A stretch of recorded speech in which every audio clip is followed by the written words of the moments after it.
Hello there, and welcome to the second to last Cory Doctorow podcast before a month-long vacation hiatus. That's right. The week after next, I will be abroad in an undisclosed location on a lake with the family for 4 weeks. No email, no phone, no browsing, no podcasting, no nothing. Just relaxing in a hammock, reading books, and enjoying myself. Speaking of enjoying myself, I had a very, very good birthday last weekend. It's just wrapped up. My wife surprised me with an evening at Simon Cowell's House of Magic here in London, and a lot of friends came along. That was really nice. And we also went to see Penn and Teller. Penn actually came by the office for lunch, and we had a really good chat. And then we left our daughter with her godmom and spent a couple of days in Soho in London, just kind of booting around, enjoying ourselves, staying in a hotel, getting a really nice long lie-in. We went and saw Inception, which is as good as everyone says, and just had a great time.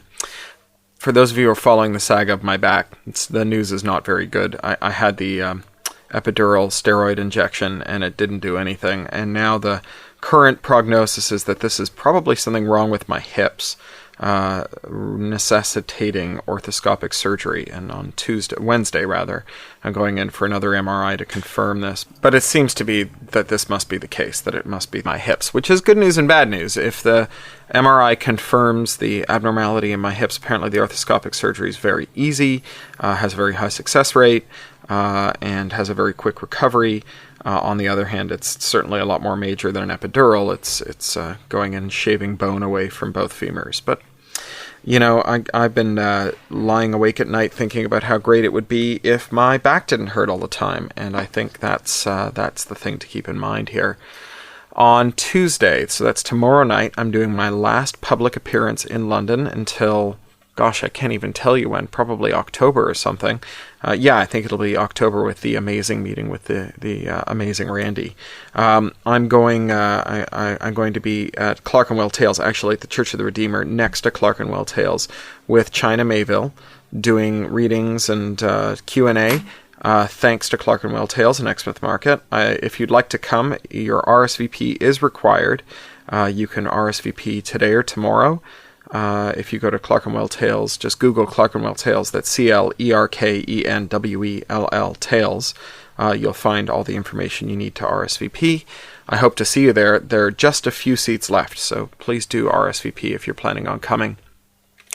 Let's see what else. So, as I said, going on holidays, which means that there's only 2 podcasts left between now and then. I fully intend to finish this story between now and then and do a slightly longer reading today as a result, and a much longer reading next week, I think. And then it will be 4 weeks off. And when I get back, I'm going to read to you the first 2 novellas that Charlie Stross and I wrote together, Jury Service and Appeals Court, as kind of a way of refamiliarizing myself with the material before we write a third one for Tor Books, which will publish all 3 in one set of covers under the title Rapture of the Nerds. All right then, no more faffing around. Let's have some more I Love Paris, written by Cory Doctorow and Michael Skeet. Day 9. Full Metal Baguette. The next morning, I began to serve the Paris Commune in earnest. Our group had been taken out of the barracks and driven in the back of an old panel van to one of the outer arrondissements. The gunfire sounded a lot louder in the street than I was used to, though, and I felt a caffeine jag of fear when we were led into a dark, abandoned shop and taken to a bivouac in the cellar. We were given new clothes, Bangladeshi belts, the webbing of a weird fiber-plastic combo, and new t-shirts, the cotton still weirdly stiff, to wear under our good communard uniform blouses. In the anemic sunshine of an April morning, they took us outside to put us to death.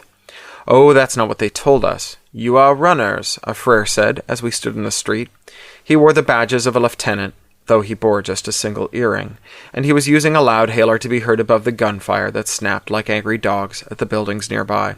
We are still in the process of clearing the Blanc from this arrondissement, he continued. It is a building-by-building job, and our ammunition consumption is high.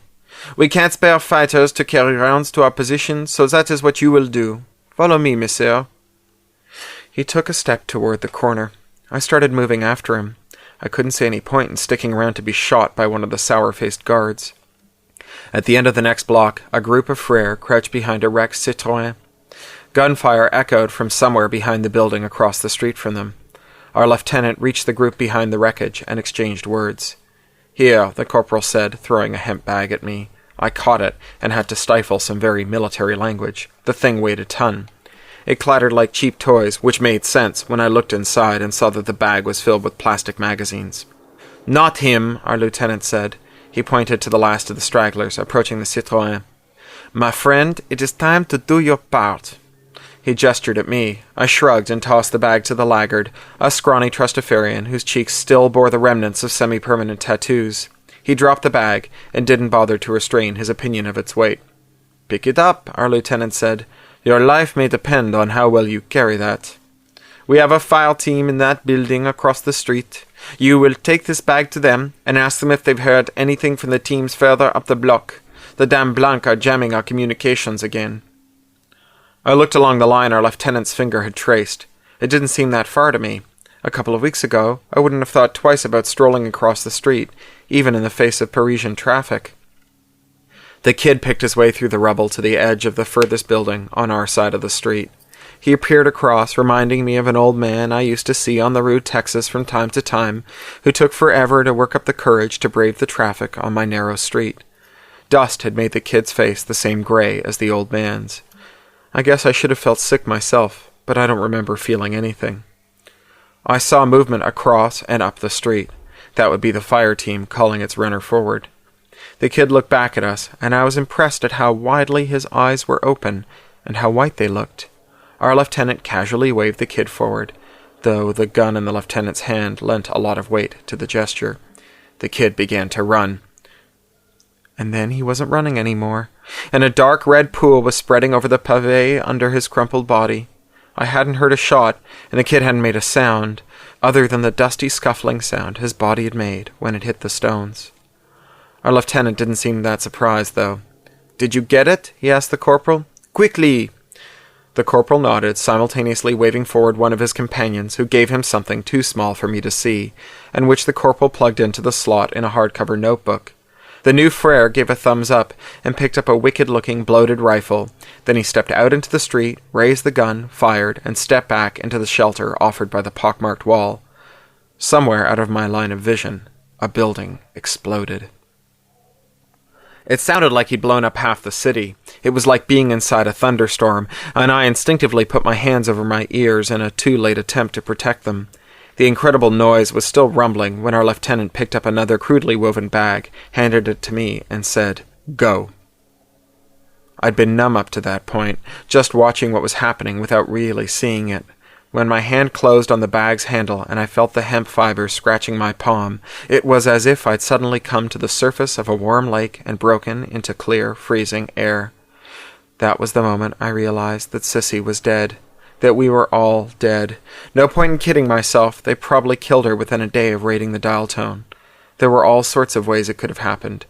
None of them mattered to me. "Fuck the lot of you," I said quietly, and walked into the street. I didn't run. What was the point?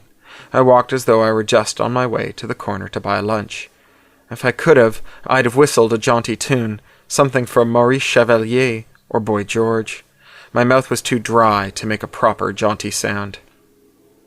I passed the Trustafarian, lying dusty and broken on the cobbles.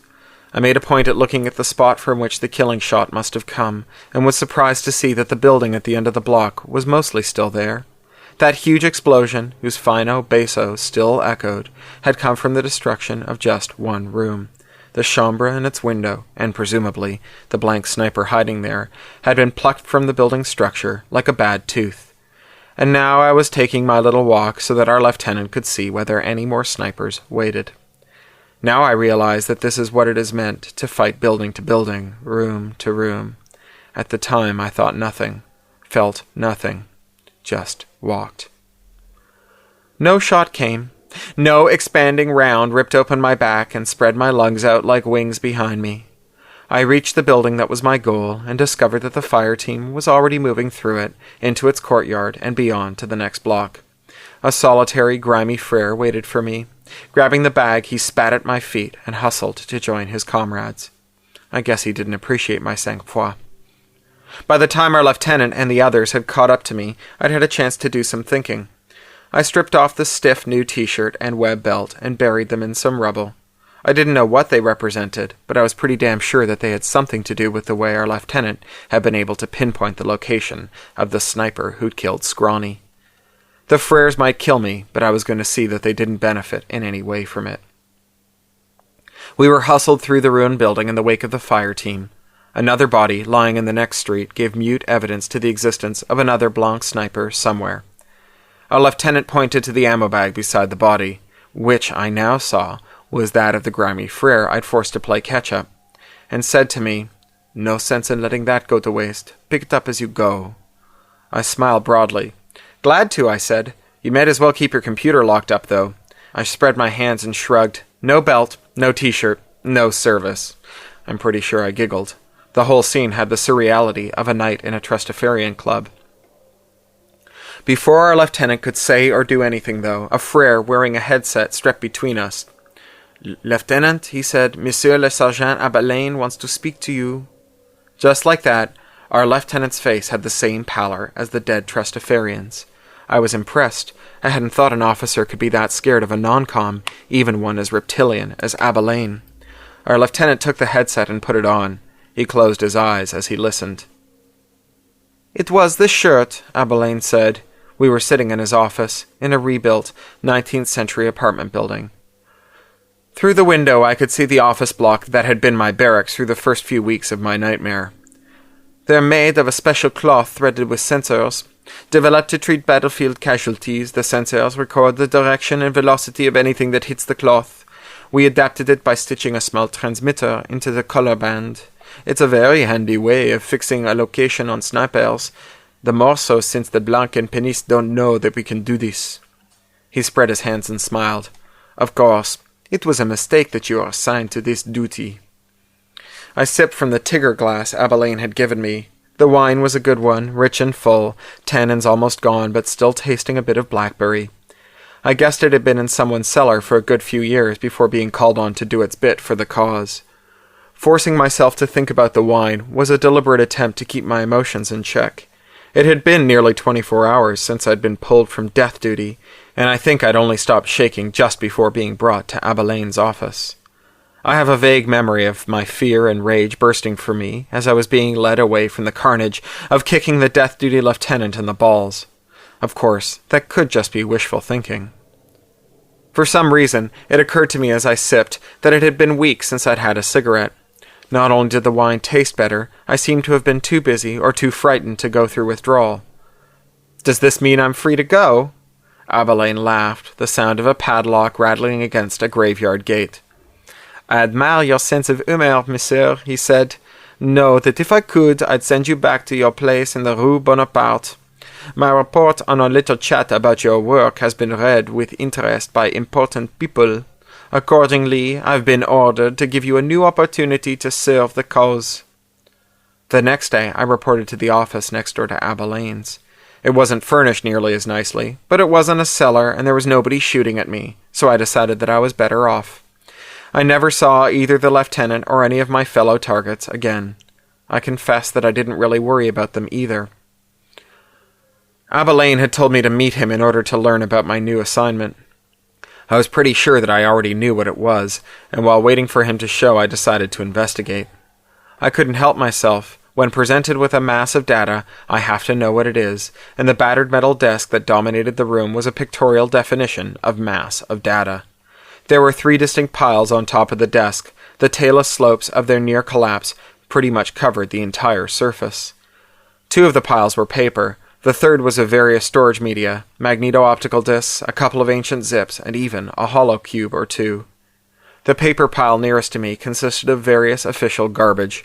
Press releases, wire story printouts. The ones I looked at were all either from the UN or one of the 3-men blank organizations. The other pile was a series of virtually indecipherable French language documents that I was eventually able to identify as field reports from Libertine officers and operatives. "You can make some sense of that, yes?" Abelain stood in the doorway. I looked him in the eye for a second, then returned to the reports. "What kind of sense do you want me to make?" "You will do what you described to me when you were first, recruited. I have need of information, which I suggest is buried within these reports and press releases. You will use your skills to draw that information forth." He smiled at me with what he no doubt thought was encouragement. Maybe he'd been a management consultant before deciding that the revolution offered better opportunities to fuck with people. "You will work here and send the information to me as you assemble it. You will use the clipboard and wearable that are in the upper right-hand drawer. They connect to a fiber optic pipe linked directly to a secure folder on my desktop. You will, regrettably, have no outside access, but don't worry about that. I'll see that you are given all the information that you need to do your work." More than enough information, I told myself. Day 30. The revolution will not be franchised. "I gotta admit, I just don't understand this revolution." "What's not to understand?" Abilene offered me a Marley. I was somewhat surprised at the gesture, and even more surprised to find myself shaking my head. "We're not really revolutionaries, you know. We're trying to restore the glories of French civilization in a way that makes us conservatives." I believe the accepted term is reactionaries, I thought. "Which no doubt explains why so many of your slogans seem to have been drawn from fast food advertising," I said, waving a flimsy at him. "La France, have it your way." "The fast food philosophy is inherently French," Abilene said. "It's a peasant philosophy, not some tarted-up bourgeois haute cuisine thing. It's like the epoxy cobbles you and your old Paris hands are so dismissive about. They're perfectly in keeping with the scientific rationalism of the original revolution." He spoke in crisp, rapid French. He'd caught me listening too intently to one of his phone conversations the week before and confronted me with a barrage of French. When my facial expression made it clear that I understood every word, he'd nodded smartly and went back to his conversation, as though he'd suspected it all along. "Unless they're laid down by Disney," I said. "Then it's cultural imperialism," Abilene said. I'd have liked him just a little if he'd smiled or showed any sign of having a sense of humor. But he was deadly serious, and I hated him even more for it. "So what's your part in all of this?" I asked. "You a spook?" "I'm nothing of the sort, Monsieur Rosen, and if I was, I certainly wouldn't tell you." He blew a jet of smoke past my left ear. I smelled burning garbage. "I'm just a servant of the Commune," he said. "I do what I can to bring France back into the sunlight of scientific rationalism. Please know that we are all grateful for the assistance you have been providing." "And that you've been taking credit for," I thought. "I could do more," I said, "if I had access to more information. What I'd been given so far wouldn't have been enough to help a fundamentalist preacher track down sin. I had to be able to make a big score in order for my plan to work." "I've been impressed with what you've given me to date," Abilene said. Jesus, I thought, if they've been impressed by that merde, this will be easier than I thought.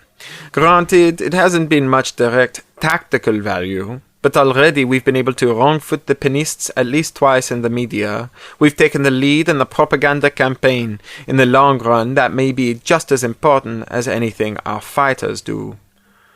At least let me see the uncensored field reports. I pulled a handful of crumpled flimsies from a pants pocket. 2/3 of the text had been blacked or blanked. I should be the judge of whether or not information is usable. "I'll see what I can do," he said. The next morning, an unhappy-looking frere kicked a plastic box into my office. The papers, flimsies, and chips were Chaos Illustrated, but I didn't care. I always get a rush from a fresh source of data, and the rush was greater this time because the stakes were so much higher. One of the first things I learned when I finally got down to analysis was that my old ami, Commandant Ledois, was dead. The first reference was in a press release from a couple of weeks ago. He'd been killed, it was claimed, by the Blanc. But it didn't take much sleuthing to suss out that he had been in fact dusted by the Commune. I found a reference to a series of denunciations by Abilene's juniors, and while the accusations weren't detailed, the result was still clear enough. If I hadn't already had my suspicions raised, that would have sent my spidey sense tingling. As it was, I was more grimly satisfied than surprised. Every revolution eventually eats its young, someone once said. For the Paris Commune, the buffet had apparently begun. That was fine for me. In fact, my plan depended on it. I worked hard over the next week. After what I'd been through, there was deep, almost rich pleasure in being able to throw myself into investigation. Little by little I spun my web, making sure that I also took the time to generate some truly killer conclusions about what the Blanc and Pinists were up to. It was actually pretty easy. Compared with most corporations, governments are as complex as nap time at a daycare. And neither the Blanc nor the Pinists, nor the Commune, come to that, was even a government by any normal conception of that word. So it was only a few days after I started when Abilene brought me a bottle of really good Remy by way of congratulating me on my utter fabness. I'm more of a bourbon than cognac man, but I accepted the bottle anyway. It was the least Abilene could do for me. I intended to make sure of that. After he gave me the bottle, I didn't see the sergeant for 2 weeks. I took advantage of the break to wander around the building, and eventually even the neighborhood. It hadn't taken long for word to get out that Abilene had himself a pet spook, and nobody really paid any attention to the grubby guy in the soiled white suit. That dusted whatever doubts I may have had about Abilene's juice within the commune. The man wore sergeant's stripes, like sheep's clothing. Discovering the truth about Sissy's fate did not create my resolve to kill Abilene. It only deepened it. I'd hardly spared her a thought since the fresh lieutenant used me for a decoy, but in one raft of papers I turned up an encoded list of inductees from the dial tone. It was nicely divided by sex and nationality, though the names themselves were encrypted. Only one female Canadian appeared on the list. I realized then that it had been weeks since I'd thought of Sissy, and I felt myself poised atop a wall of anguish so high that I couldn't bear to look down. Instead, I went back to work and turned up an encrypted list of bunk assignments. It was nearly identical to the list of inductees, but a number of the female names were missing, including the lone Canadian one. Putting 2 and 2 together is what I do. I couldn't stop myself then. Sissy and any number of young, carefree Trustafarians had been conscripted for a very different kind of service to the commune, the kind of service that required a boudoir rather than a bunk. Up until then, I'd been trying to formulate a plan that would put paid to Abilene while I walked away scot-free. When I saw the second list, I felt a return of the unreal, uncaring fatalism I'd felt when I walked out into the street lugging the bag of ammunition. Abilene would die, and I would die too. The freedom to move around that Abilene's patronage afforded also gave me all the opportunity I needed to type in some new reports from a variety of unsecured terminals and wireless keypads, using the IDs I'd picked up from the uncensored reports Abilene had given me. There was nothing flamboyant or, God forbid, clumsy about these reports. I even managed to duplicate the horrible grammar some of the Frere field agents had used, and most of the information I put in them could easily be verified, since it was just cribbed from other sources or from my own validated speculation on what the other side was doing. That's how you do it, you see. You put in so much truth that the few bits of fabulation go more or less unnoticed. More or less, that is, until someone decides that all those trees must mean something and makes a point of looking at the forest. I was pretty sure that, like all revolutions, this one had its share of tree counters. I have to admit, though, that I was pretty nervous by the end of the second week. You like to think that you know your job, that the outcome of something you start is predictable within the limits of your experience. But every job carries with it the fear of complete catastrophe, and if this job went down in flames, it didn't bear thinking of. So I was more than a little shocked when Abilene burst into my office late one afternoon, looking as though he'd just learned that capitalism really was the most efficient economic philosophy. "We have to go, you and I," Abilene said. "Go where?" I asked. I hadn't expected to see him again, had in fact expected to read his obituary in the next batch of commune press releases. "I'll explain later, but take your notepad with you." He cut the pad free from its lock and cable and handed it to me. "We're going to need this to get through the lines." "Through the lines? Don't be dense and just do as I say." Abilene seemed to be reverting to the bourgeois martinet I'd always suspected him of being. "I have some things to do. Meet me in the lobby in 5 minutes. Be there, Rosen, or I'll have you shot." Normalement, I'm not so slow on the uptake. I guess that only the fact that I was so sure I'd done for Abilene had blinded me to what had really happened. The bastard had found out that he was going to be denounced, and had decided to take his leave of the Freres before they removed his head from his shoulders, or however it was that they dispatched those who no longer fit with the commune's vision of the past into future. I was only thrown off my game for a moment, though. My business forces you to think on your feet, and I was on mine in a second. I slipped into Abilene's office and started filling my pockets with whatever was lying around. I made sure that I grabbed his wearable, The computer was locked, of course, but I was rapidly formulating a plan for dealing with that. My suit may have looked a little rumpled when I got to the lobby, but the Freres were a pretty sartorially challenged bunch at the best of times, so I wasn't surprised that no one noticed my bulging pockets. "What's happened?" I asked Abilene, as soon as we were outside and walking on the polyresin cobbles. He headed us north, presumably toward the Tony arrondissement of the northeast, where the Blancs still held sway. "A friend let slip that I was going to be denounced before the Central Comité," he said. "There's no justification for such a thing, of course." "Of course," I said. "But a man in a position such as mine inevitably seems to inspire jealousy, and justified or not, I'm pretty sure things wouldn't go well for me if I let myself be called.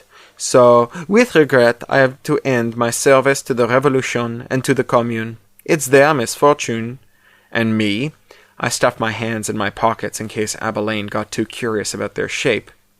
"But I thought you were eager to return to your home." Abilene made a sympathetic little moo with his mouth, and it was all I could do to keep myself from kicking him in the balls. "You, Monsieur Rozaine, are my ticket through the lines, of course." "Of course." As usual, Abilene was ahead of the curve on the whole denunciation thing. His casual wave was enough to get us through the various checkpoints and posts we encountered as we walked through the communard zone. Nobody had been told yet that he was now an enemy of the revolution. I began to regret not spreading my disinformation a little more widely. "Do you want to tell me how you plan to do this?" I asked him as we walked away from yet another group of fawning, too serious for word, Freres. I feel like someone being told to invest without seeing the prospectus. "Capitalist humor. How droll," he said. "It's quite simple, really. We're headed for our checkpoint in a comparatively stable part of the front. I'll talk us through ours, the Commune's, lines. We're doing some field intelligence work, you and I. Once we're through our lines, we duck out of sight, approach the Blanc lines from a different angle, and then you provide me with my entree to the Blanc sector. Simple, no?" "And how do I play my part in this clever plan?" "Patience, my old, patience. I'll explain when you need to know, and not before." I shrugged. It wasn't a question of whether Abilene intended to dust me, but when and how. I felt the weight of his wearable around my waist, and hoped he'd at least wait until we reached the Blanc lines, so that I could surprise him before he surprised me. The checkpoint showed all the signs of a front that hadn't changed in weeks, possibly months. The smart wire had accumulated a patina of grime and pigeon shit you just didn't see on the more active parts of the city. Dogs danced around the feet of the listlessly patrolling Freres. There was no power armor in sight. Someone had liberated a video lottery terminal from somewhere and set it up in the observation post Abilene dragged me into. The VLT's reader slot was stuffed with an override card that made play free, but also eliminated any payout, and as Abilene drawled his lies to the lieutenant, I joined a group of bored Freres watching the symbols flash in pointless sequence across the terminal screen. You'd never know, looking at the crap that had accreted around this corner, that there were parts of Paris where bits were being blown off bodies and buildings as the world's most pointless renovation project continued on its nasty way.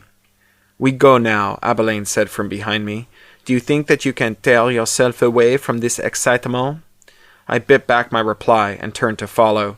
He hadn't even waited for me, and I had to jog for a moment to catch up with him. We ducked into a building, descended into the basement, and spent a freaky few seconds in the dark, humid tunnel that brought back nightmares of my brief sojourn as a hot-wired guinea pig before emerging into the wreckage of an old metro station. In the distance, I thought I saw a flash of light. Reflection from a sniper's scope? I stopped, imagining the weight of the sniper's gaze on my chest, just below my sternum, and had a sudden vision of Sissy standing just as I was now. Who knew how many Trustafarians had been sacrificed to flushing out the Blanc, and then had their bunks reassigned? I felt a strange mixture of sorrow and relief. It had been quick then for her, not the drawn-out nightmare of serial rape that had been slithering through my subconscious. Abilene showed no hesitation. I'll give him that much. He grabbed my arm and pulled me out into the street. This close to freedom, I found myself a lot less cold-blooded about being shot than I had been a couple of weeks before. Then we were safely across the road, and inside an abandoned block of flats sheltered from both communard and Blanc eyes. We were able to traverse a couple of 100 meters of picturesque ruins without being exposed to any more electronic surveillance. I figured we'd be nearly on top of the Blanc outpost before the Freres finally copped to what Abilene was doing. "So, what are you going to do once you're out of Tomorrowland and back in the real world?" I asked him when he stopped us in what seemed to have been once a pretty nice courtyard. "How does a scientific revolutionary make his way in a bourgeois schematic?" "I'll pretend that was a serious question and not just another pathetic attempt at snideness," he said. "Never try to outsneer the French, monsieur. We are the masters." "You be expansive, you little shit," I thought. "Expand away. It'll be more fun to watch you collapse." "The fact is, Monsieur Rosen, I'm an extremely adaptable man. I won't have any trouble fitting into my new life. I'll probably have to move from Paris, and that will be a shame. But even if Bucharest or Buenos Aires isn't the city of lights, I can be comfortable." He produced a small pistol and pointed it to me. "After all, competitive intelligence work can be done anywhere." If he was expecting me to look surprised, I disappointed him. I hope I did anyway. Frankly, I'd expected something a bit more careful. I was grateful, though, that an identity switch was the best that he could come up with. After looking at me expectantly for a moment, he scowled and waved the pistol. "Let's go, Sergeant Abelaine," he said. The Blanc had seen us, of course, and a well-armed reception party was waiting when we emerged from the ruins and into the street across which their checkpoints sat. Abelaine pushed me forward, then raised his hands above his head. A Blanc in stained coveralls gestured for me to do the same. "I hope you guys can help me," Abelaine said when we reached the Blanc. His English was almost completely unaccented, and I gave him points for that. A resourceful fellow, our sergeant. "I've been a prisoner of those bastards for months," he continued. "This is one of them. His name's Abelaine. He's my gift to you if you'll call my embassy and get me out of here." That set everyone to babbling. They smiled. "Thanks," I said to Abelaine. "I always wanted to be famous."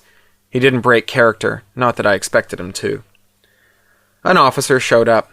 His uniform was tailored, clean, and crisply pressed. He wore aviator sunglasses and carried a swagger stick. No wonder you guys can't retake the city, I thought. "So this is the infamous Sergeant Abelaine," he said to me. "'Fraid not," I told him. "But that is—" I nodded at Abelaine.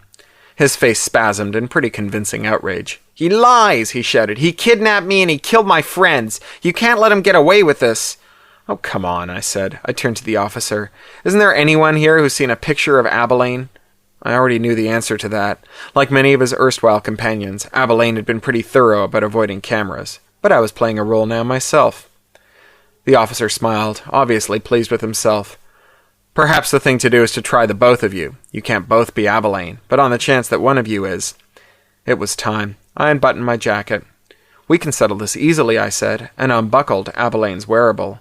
Abelaine's jaw dropped along with his new persona. I paused, savoring the moment. This was no substitute for Sissy, or even for the weeks he'd ripped from my life, but it was all I was likely to get, so I wanted it to last. I showed the wearable to the officer. "Retinal lock," I said. "If you want to see your cousin again, monsieur, stop now." That pissed me off. "You pathetic son of a bitch," I said. I pulled the flimsies, the list of inductees and the bunk assignments, from my pocket. I held them up in his face. "Where's the Canadian female, Francois? Look," I stabbed the flimsy as though it were Abilaine's heart. "She was inducted. Now look here." I rattled the bunk assignments. "No bunk. What happened to her, Monsieur le Sergeant? Sent to Montmartre? Target practice?" A note of hysteria crept into my voice. I swallowed, balled up the flimsies, and tossed them against his chest. "No," he said, "it wasn't like that." I didn't let him finish. Smacking the wearable up against my face, I thumbed the power switch. The computer farted its displeasure. How sad. Sergeant Abilaine's computer doesn't like the look in my eye. I turned it toward Abelaine, who backed away. "Gentlemen," I said to the blanks. Two of them grabbed Abelaine by his shoulder. He tried to twist his head away, but the wearable was more flexible than his neck was. A second later, the computer chirped and lit up all Christmas. I dropped the wearable to the ground and emptied my pockets onto it. "You should be able to have some fun with all of this," I said. Abelaine babbled something I didn't hear. The officer slapped him in the face. Whether in response or just on general principle, I didn't care. Then they were all hitting him. I used the last of my Stereowipes to get his blood off my hands. Day 63. It'll all end in tears. "France thanks you for the service you have rendered her, monsieur." I figured the blank general was speaking more for the benefit of the news weasels on the other side of the mirror wall than he was for me, but I nodded my head with what I hoped looked like sagacity. Bringing the beast Abilene to justice will show the world the true face of the lies behind the mask of the Commune de Paris. I tried to be blasé about it, but looking at this guy, I couldn't help but wonder about the arithmetic of Paris.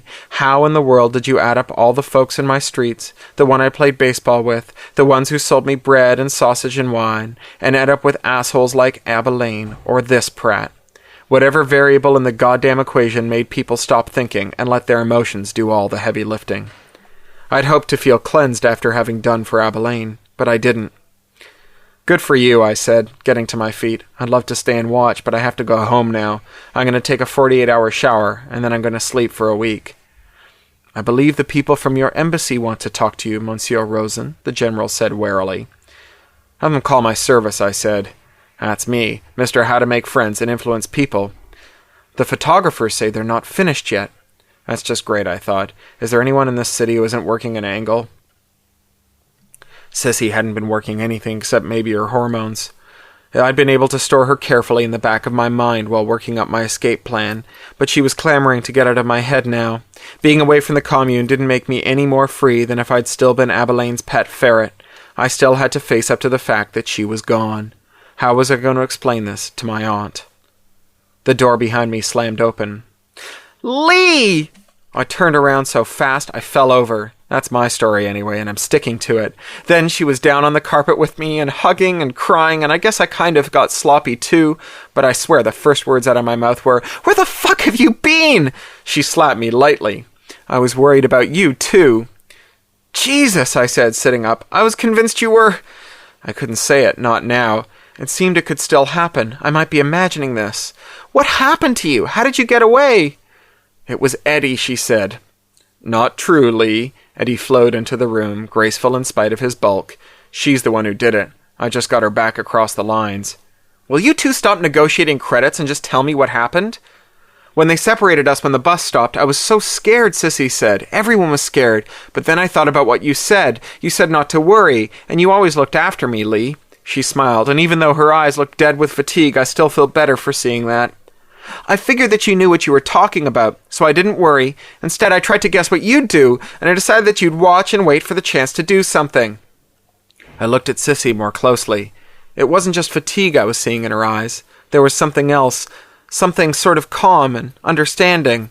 This wasn't the girl I'd lost back at the Daltone. Of course, being kidnapped can do that to a person.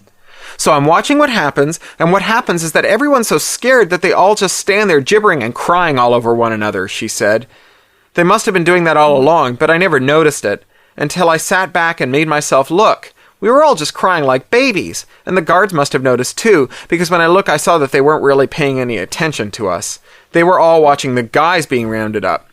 We were the ones making the fuss, I remembered. Some of us, anyway. Some of us were still trying to think of a way of finessing ourselves out of that jam. So it was really pretty simple. Sissy smiled artlessly, and for a moment she was my kid cousin again.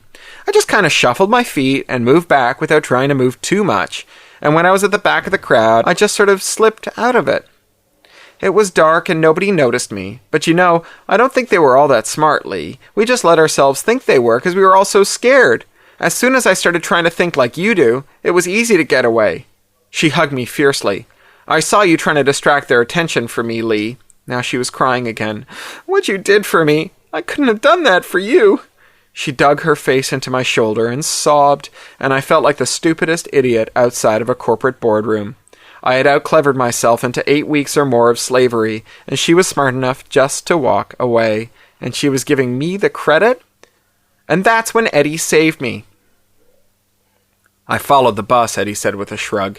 Probably not the smartest thing in the world, but hey, I should have seen it coming, and I didn't. I felt responsible, you know? I knew. Soon as I saw you all being offloaded, I sort of figured I was screwed, and I was making my way back to the lines when I came across Sissy here. And damned if she didn't want to take me back and try to spring you. Took me 10 minutes to persuade her we'd only get ourselves killed. You can always trust Fast Eddie, I said. He knows 3 ways around every angle there is. Listening to him definitely saved your life. I decided that I was never going to tell Sissy the full story of my service to the commune, even if it seemed that the Sissy who was smiling at me right now wasn't the same kid who'd wanted to see the sights back in the grate before. She could have gone home, you know, Fat Eddie said. Her mom sure as hell wanted her to. Instead, we spent the last 8 weeks nagging the shit out of anybody who'd listen, trying to find you. And now we have. And now I want a shower, I said. I want some clean clothes. I want to go back to the Deltone and finish my drink, Sissy said. I stared at her. You're joking, right? Oh, you can shower and change first if you want. She stood up, then grabbed my hands and pulled me to my feet. Come on, Lee. It's a glorious time to be in Paris. Paris, where snipers lurked in the high windows and unwashed thugs stared blindly at castrated video lottery terminals. Paris, where on the pavé before arresting Citroën, I had decided to die. The fatal anguish surged through me. And out. I was a dead man, dead many times over in the past 8 weeks, and yet, miraculously, alive.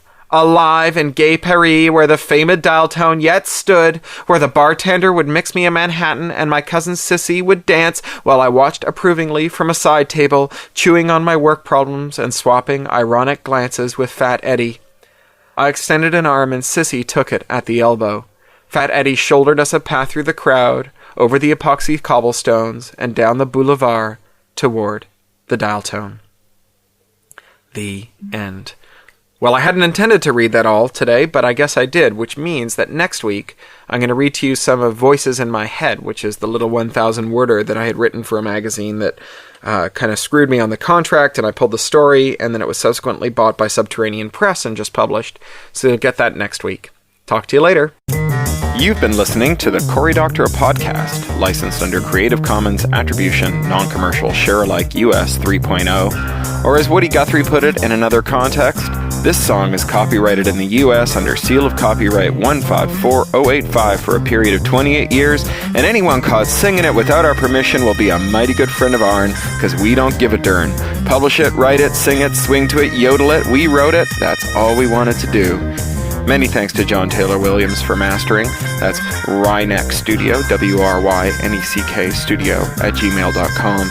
John Taylor Williams is a full-time self-employed audio engineer, producer, composer, and sound designer. In his free time, he makes beer, jewelry, odd musical instruments, and furniture. He likes to meditate, to read, and to cook. Talk to you next week.